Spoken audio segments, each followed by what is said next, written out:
Macedonia, a land of rugged mountains and fertile valleys, was where Alexander the Great was born. The year was 356 BC. His father was King Philip II, a powerful ruler with big dreams. His mother was Olympias, a proud and fiery woman. Their son Alexander was a child of destiny. Even as a boy, Alexander was different. He was strong and athletic, excelling in horsemanship and combat. He loved learning and had a sharp mind.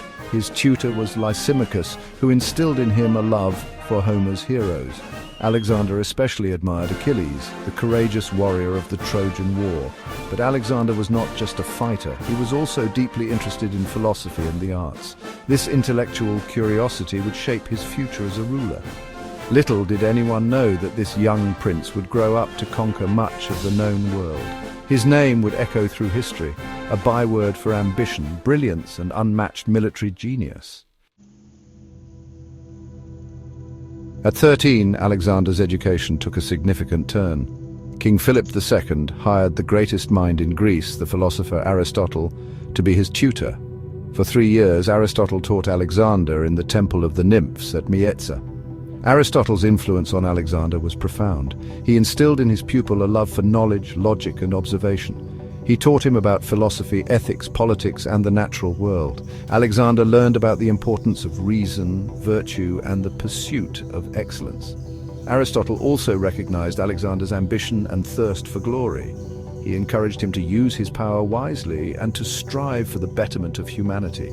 These lessons stayed with Alexander throughout his life, shaping his decisions and actions as he rose to power. The bond between teacher and student ran deep. Alexander carried Aristotle's teachings with him on his conquests, spreading Greek culture and thought throughout his vast empire. Their relationship remains one of the most famous examples of a teacher's profound impact on a student who would change the world. At 20, Alexander ascended to the Macedonian throne after his father's assassination. He quickly moved to solidify his power and crush any rebellions. With his kingdom secure, Alexander set his sights on a much grander prize, the mighty Persian Empire.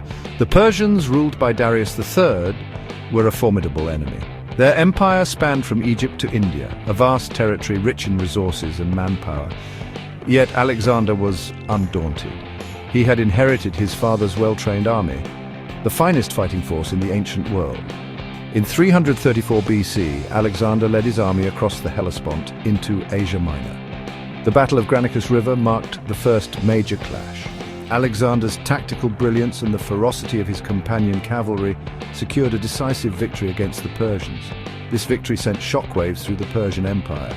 It signaled the arrival of a new power in the east, led by a young king who seemed unstoppable.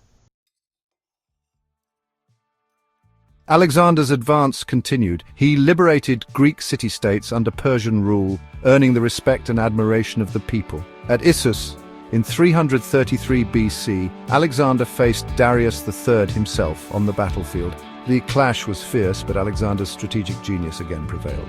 Darius fled, leaving his family behind in Alexander's care. After conquering Tyre and Egypt, Alexander marched into Mesopotamia, the heart of the Persian Empire. In 331 BC, the two armies met at Gaugamela, a vast plain near the Tigris River. The Battle of Gaugamela was a masterpiece of military strategy. Despite being outnumbered, Alexander outmaneuvered the Persian forces, leading his army to a crushing victory. Darius III, defeated and deserted, fled eastward. Alexander entered Babylon in triumph, welcomed as a liberator. He had conquered the Persian Empire, fulfilling his father's dream and etching his name in the annals of history as one of the greatest military commanders of all time.